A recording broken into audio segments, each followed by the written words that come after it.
An itchy right foot may suggest that the universe is signaling a forthcoming journey, whether it be a physical trip or a new relationship, as traditionally the right side symbolizes good fortune.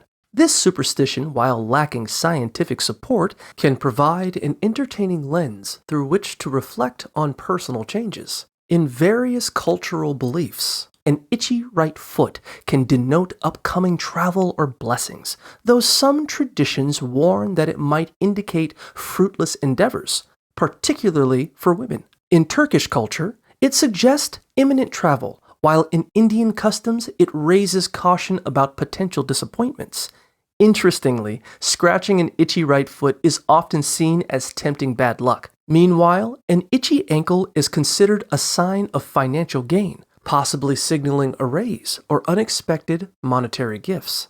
Ultimately, while these interpretations can be fun, persistent itching may simply indicate a more mundane issue like dry skin or an insect bite.